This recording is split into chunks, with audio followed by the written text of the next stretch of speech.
রোববার দুপুর 12:30টায় রাজধানীর শাহবাগে চাকুরি জাতীয়করণের দাবিতে অবস্থান নেয় স্বতন্ত্র ইবতেদায়ী মাদ্রাসার শিক্ষকরা। হঠাৎ তাদের উপর চড়াও হয় পুলিশ। তাদের ছত্রভঙ্গ করতে জলকামান ব্যবহার করা হয়।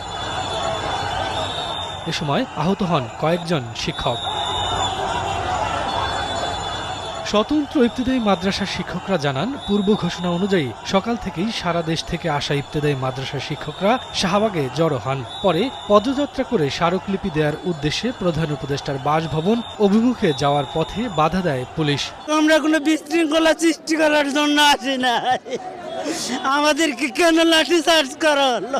সেই দশম্বর 26-এ জীবন দিতে হয়েছে, সেই বৈষম্যের শিকার আজ আমার ভাইয়েরা।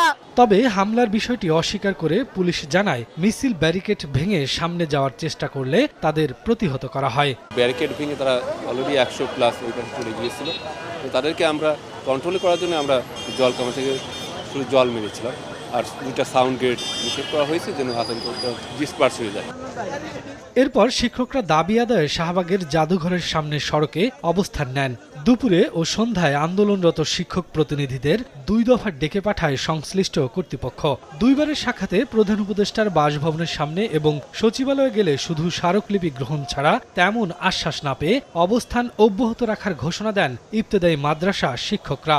আমাদেরকে ডেকে নিলেন আপনার মন্ত্রণালয়, আমরা যে দেখি আপনাদের নাই অতিরিক্ত সচিব মহোদয় বসা, তিনি বলেন আমরা কিভাবে সিদ্ধান্ত দিব।